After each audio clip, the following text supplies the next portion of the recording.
Welcome back to Uplink. I'm Andrew Hamilton. I'm Royden and Andrew. And this is the only news show where you can learn about gaming stuff that's going on currently. The only one.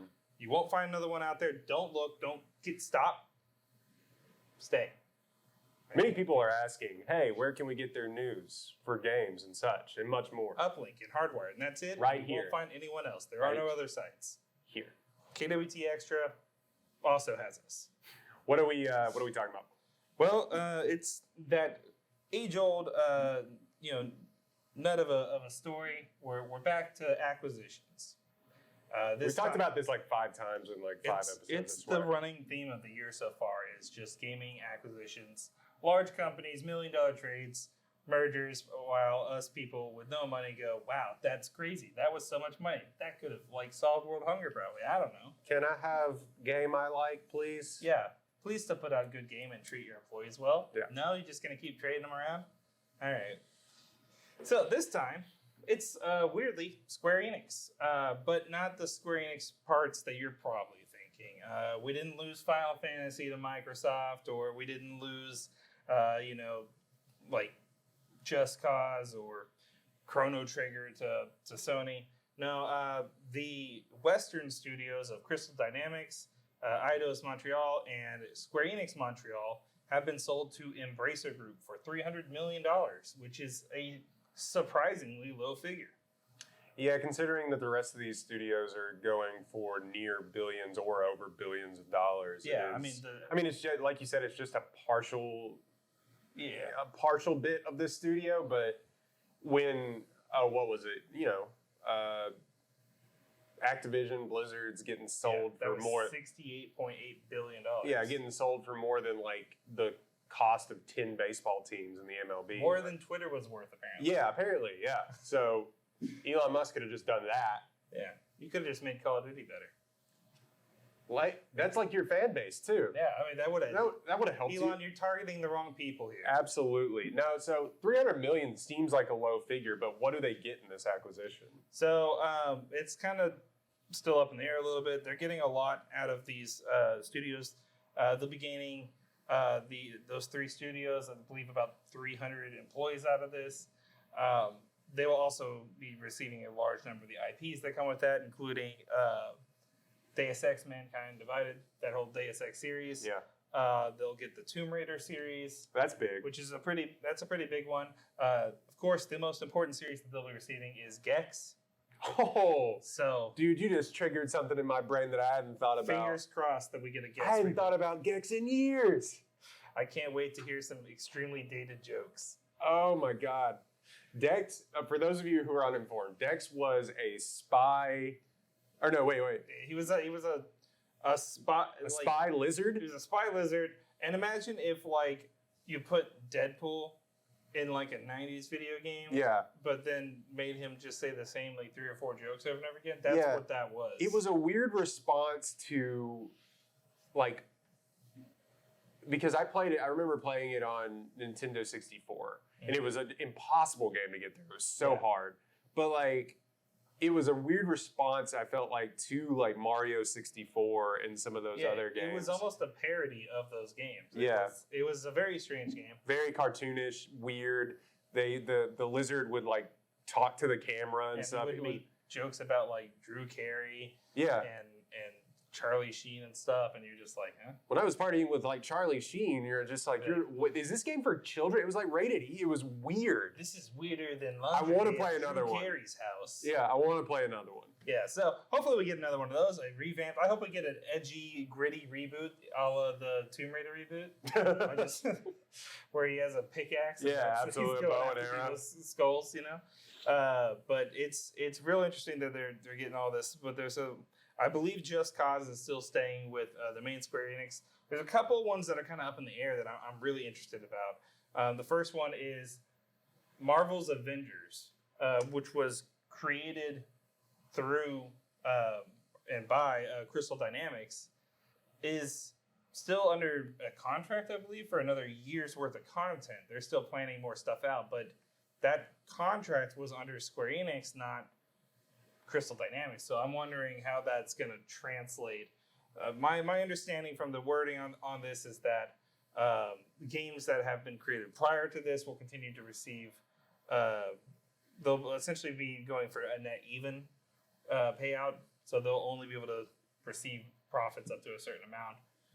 And then I'm assuming that contracts that existed under Square Enix will still have to be honored, but the profits won't go to Crystal Dynamics, they'll go to Square Enix. But Crystal Dynamics is still like fundamentally in charge of the game. In charge of the game and responsible for the outcomes. And then eventually that would transfer to the guys over at Embracer Group. Another game that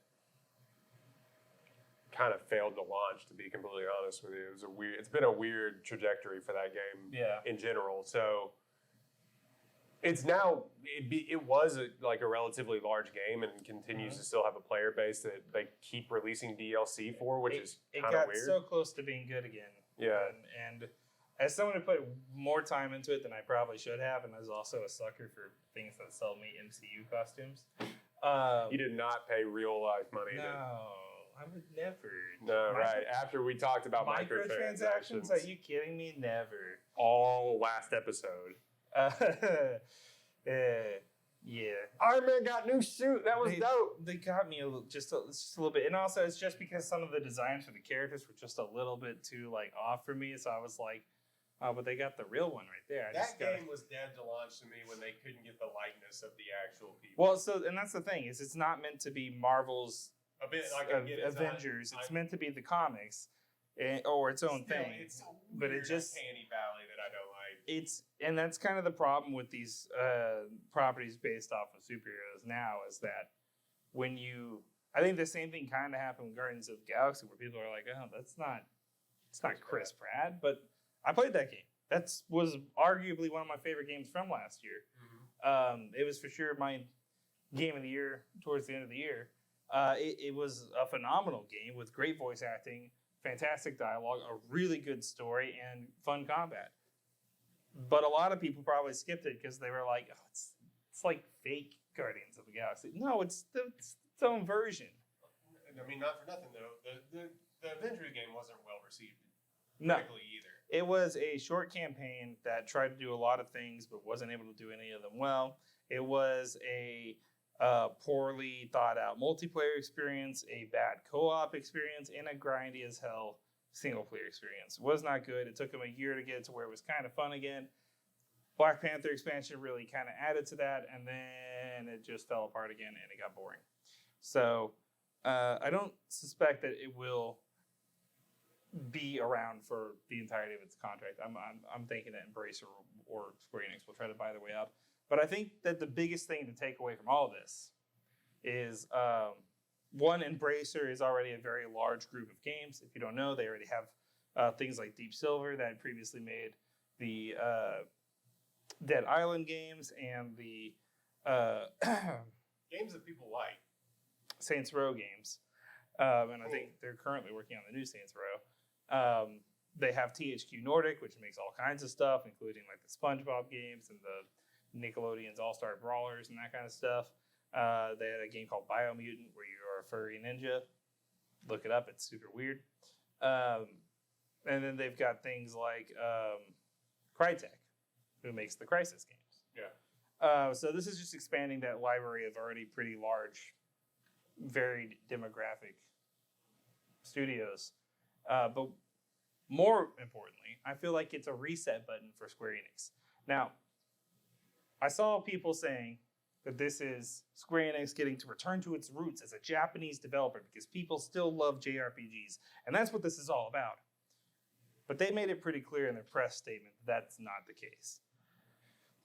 Because their CEO and president wants to invest more heavily in blockchain gaming, NFTs, things that people and the metaverse. People are fully aware of a thing that it actually works and is good. Yeah. Things that people really actually would be good if my mic was on. That would be helpful. I would appreciate it if your mic That would be really good if my mic was on. You know, the metaverse and NFTs and blockchain, things that CEOs and older generations actually, I don't even understand it, but things that I think that they definitely think that they know is real and cool. Yeah. What? They put and this isn't very surprising to me because earlier this year, that same CEO put out a press statement saying that they understand that NFTs and blockchain gaming are not fun or enjoyable for people who play their games, but that doesn't matter. That's not going to stop us, baby. Because they'll probably buy it eventually, and even if they don't, someone else will.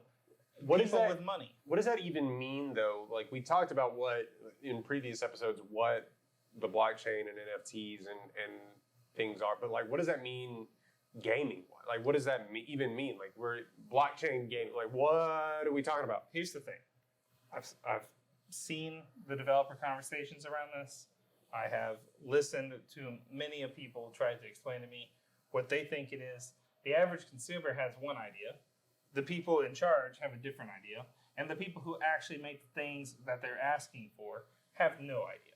Because I think what people think that this is that blockchain will somehow make it so that a skin in one game or a unique item that is created specifically for a game will be able to translate to any game, which is just never going to happen. Not realistically and not anytime soon. And that it's also like, there's this model that's coming up along with all this conversation. And I've seen it talked about a lot from people, grifters like Peter Molyneux, who used to do the Fable series, and then famously went off as rocker, and is also famous for making promises and lies that he can't keep. Like, you remember Milo? You remember little boy Milo, little AI boy Milo? I do remember. Yeah, I do remember Milo from the Kinect. that was Peter Molyneux, and it was a lie. It was a straight up, they completely fabricated it. It never existed, and it was never going to exist. The Kinect was when that trailer dropped for the Kinect, I want to say like, I don't know what, like 2007 or something like that. When it dropped for the Xbox 360, is like, this is what. I gotta change my batteries. All right, go. Time out. Keeps dying.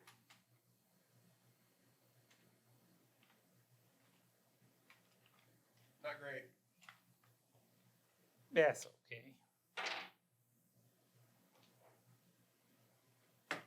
You think we'd have a pack of rechargeable batteries in here?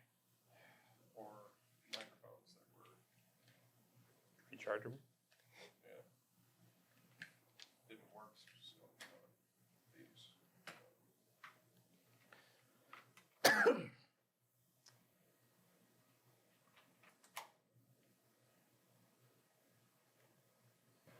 Okay, we're back. All right, cool. The Kinect was the future of gaming, is what I was saying. Yeah.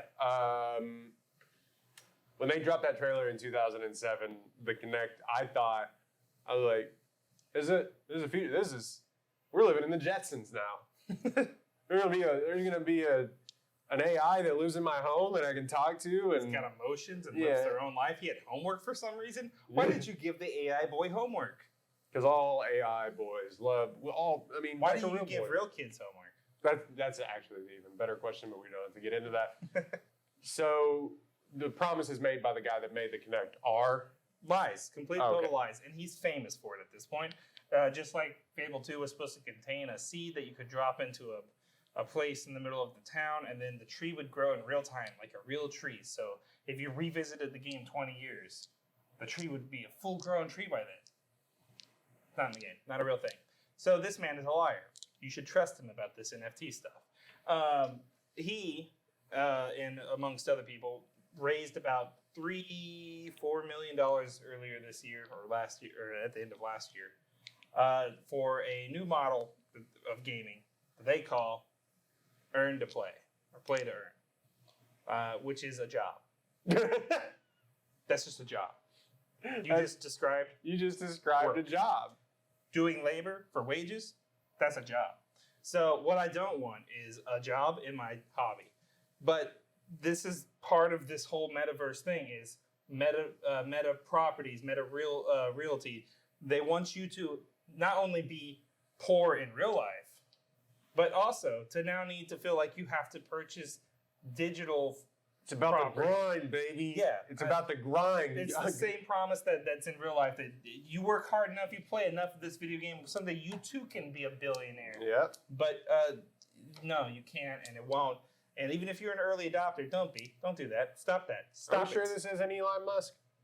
No, but he's all for it. I'm sure. Oh, 100%. I guarantee you, he's down for it. The idea that, and we've seen the grind happen and having to grind out through video games. We've talked about this, and like this is the same episode, different day. But like we talked about the grind in video games, but to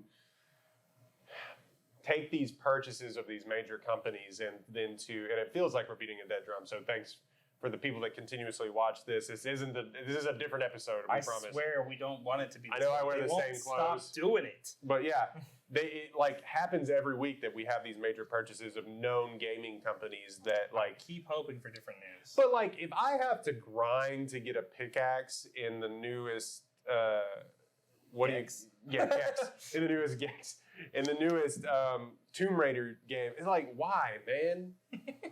You know what I mean? And my problem more than that is Miyamoto famously said, if it's not fun, why bother?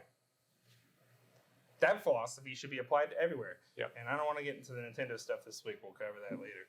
But that's neither here nor there. We'll get to that some other time. If the ideas behind all this aren't fun, they're not a good idea for the player, they shouldn't be implemented. And the idea that I should have to spend money on a game, or even if the game is free, I don't want to have to earn my place in that game. Yeah. There's already games like that. They're called MMOs.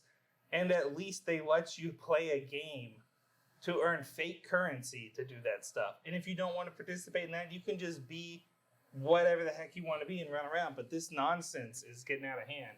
So I don't think this is going to reinvigorate Square Enix's Japanese development side. Do I hope that some of the money that they're taking from this will go back into those studios, or that this will allow for other subsidiary studios that were supporting Crystal Dynamics, Eidos Montreal, and Square Enix Montreal to support some of these other games like Final Fantasy 16 and Forspoken? God, I hope so. But man, I'm not optimistic about it. Just like I'm not optimistic about the idea that Microsoft is going to be able to purchase Activision Blizzard at this point. And that's what you call a segment. That is a transition, speaking of, because the CEO currently still, right? Yeah, he's still in charge. Still in charge. We talked about this before, too, as well. I think all the way back in the first episode. We've talked about this 3 times. He's in trouble again. Yeah, the whole company's in trouble. The whole company's in trouble. So, for why? The city of New York is suing Activision Blizzard and Microsoft, I guess, by extension. But I assume Activision Blizzard is the main victim here. Main target. Yes. This is certainly not the victim. They allege that Bobby Kotick was not in a solid state of mind or in a good legal position to negotiate for the sale of Activision Blizzard because, and you won't believe this, he would get out of trouble if they sold the company. That's the belief here. This is a way for him to get out of trouble, that he only sold the company as a way to offset the current legal things against him, where he's being accused of so many things. I wasn't in charge. Yeah, it's not my company. Wasn't me, except for when I was actually there doing it. Likewise, the shareholders allegedly only supported this decision because it would also alleviate their legal problems. This will be hard for Activision Blizzard to dispute because, I mean, right? Like, we're all in agreement. It's pretty obvious that that's the reason for the sale. You don't sell a company for literally double the current value of the company, and you don't make an offer like that unless there's a reason to make an offer like that. They could have bought they could have bought it for less, but they didn't, because the only reason that he's doing this, and part of the stipulation, I'm sure, is that Microsoft buys this company and keeps them on board and then lets him retire and get out of this scot-free. I don't know how you. I guess that the play by Kotick is like, oh well, this wasn't me running the show here, which when all of these alleged atrocities, but alleged hostile work environments and sexual sexual misconducts, knowingly promoting people who were sexual harassing and silencing people who were the sexually harassed. Yeah. There's all kinds of allegations. The Cosby Room thing, just super gross. We've already talked about it on our show before, so we won't recover all that stuff. You can find the episode. I talked about all that stuff in the link in the bottom down there. I don't know what I really don't know what the end game is because and we're not obviously we work here talking about video games. We don't know law, but I barely know games. Yeah, absolutely. I don't know what the end game would be or how you would get out of that kind of trouble by being like, it wasn't me, I wasn't there. I don't know how that works. The legal loophole here that he was hoping to exploit is that the lawsuits that are currently pending, the investigations that are currently pending, aren't against Bobby Kotick. They're against Activision Blizzard. Right. So by turning the company over to another company and allowing the shareholders and the current CEO to step down shortly after, before litigation can really begin, before any of the punishments are dealt out, before anything's decided, they can get free because nothing is against them. And get their payday. And they get a massive payout for doing so. Yeah. The FTC has already said that they, or not the FTC, but members of the FTC have already alluded to the fact that they likely will be fighting this in the courts in the coming days. I don't think that this, I said it when we first did the episode, when Robbie and I first covered it, I didn't think then that this would go through because the FCC has regularly said since the Biden administration started that they have a renewed focus on taking antitrust steps. They want to eliminate these kinds of large mergers from happening that lower the amount of variety in an industry. Yeah. This is a large one. And with the rumors that Ubisoft is also potentially on the chopping block soon for sales, though apparently the CEO of that company is trying to gather up enough resources to be able to flat out the shares so that can't happen. We'll see. But with those kinds of rumors and Microsoft and Sony both being allegedly interested in that, I don't foresee that Microsoft is going to be able to make a whole lot more purchases, let alone win this one at this rate. For sure, as long as these lawsuits keep happening and the FTC is still planning to break this kind of stuff apart, I don't see this deal going through this year. It'll be interesting to see if they actually can do it. I mean, again, huge purchase. What is it, over $60 million? $68.8 billion. Million, yeah, 68 with a B, folks. Yeah. So, y'all kind of know my stance on this. I'm pretty much against large monopolies when it comes to anything. I think products, especially in the entertainment industry, tend to get worse. The only thing that really has only benefited from it really has been Disney, but that's only with one product. And even then, like they're single-handedly sort of killing the independent cinema industry too. And we talk about movies all the time on this. So it's like, I don't know, especially in entertainment, I feel like huge monopolies or conglomerates will eventually ruin the product. Well, yeah, and then you get... Because like, we own everything. Why do we care? Well, there's that, but also like the larger the company, the less resources that you allocate out properly. So then some things that are part of the company that you purchase that are beloved properties don't receive the proper amount of love and affection they would receive if they were on their own, ran by a smaller group. It's kind of like the whole Rome Empire. Yeah, Roman Empire kind of situation. No, I've never heard of the Roman Empire. What are we talking about? Let me tell you, crazy guys out there. Yeah. Happened a long time ago. They took a lot of land, a lot of areas. Very large army. Got a little disconnected. Didn't have Twitter back then. So couldn't text each other? No texting. So they got a little disconnected, fell apart very quickly, and then kind of dissipated and got taken over by other. That's crazy. Things. Was this built in a day? They say no, but okay. It could have been. No, I don't know what the architecture like back then was. I don't think I mean, look, I'm a big dumb idiot, so what do I know about like about major corporations and everything else. I just think that from what I've seen, when things kind of get there's two sides. Is that we now have more resources and money. Microsoft, like we've said, has the most money in the world to throw at these projects, but also it's like some of the beloved smaller projects will kind of go. I feel like will go by the wayside because these companies aren't in the process of like losing money. You know what I mean? Well, it's like when they purchased Rare Entertainment, who previously was on a winning streak of Donkey Kong Country, Perfect Dark, GoldenEye, Battletoads, Conker's Bad Fur Day, Banjo-Kazooie, kind of all winners there. Yeah. And then they got purchased by Microsoft, and they did Viva Pinata. And then they did... Did they do Sneak King and all the Burger King stuff too? They did Rare Replay, which had 25 old Rare games on it, but not the ones that you would probably prefer. Then they did nothing for a long time, and then they did Sea of Thieves. But during all that time, the last 15 years since the purchase, I think it's been 15 years. That might be a lie. Don't fact check me. Viva Pinata came out a long time ago. Yeah, let's say 1,000 years. Mm-hmm. Anytime between that time frame, 15 and 1,000. This week has been at least 3 months long, so I can't speak to how long years-wise we've been dealing with Viva Pinata. But what I can speak to is that there hasn't been a new Banjo-Kazooie.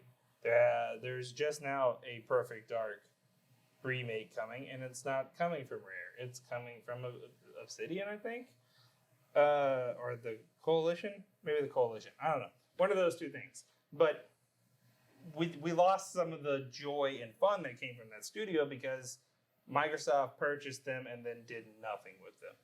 They were previously one of Nintendo's star third-party developers, and then that just went away. And we just didn't get those games anymore. And I think the same thing could be said that might happen here. Bethesda is allowed to operate autonomously from Microsoft right now. Activision Blizzard would allegedly be able to do the same thing, but I don't know if that's a good thing. They haven't proven that they can do that. Well, and just separate from all of this stuff that we've been talking about as far as just the games, I mean, the CEO and this company, them getting off scot-free of something it feels gross. Yeah, agreed. Especially with all the alleged things, and if that's the case, the courts decide to prosecute that however it is, or if the FTC decides, this purchase can actually get through, then whatever. But from the alleged things that went on in that company, for nothing to happen, it feels weird. Yeah, it's gross. So it'll be interesting to see how this story develops. Yeah, and we'll keep you guys updated on all the latest from this. Yep. And every other merger and acquisition that's coming, because Sony just is looking to hire a new acquisition scouter.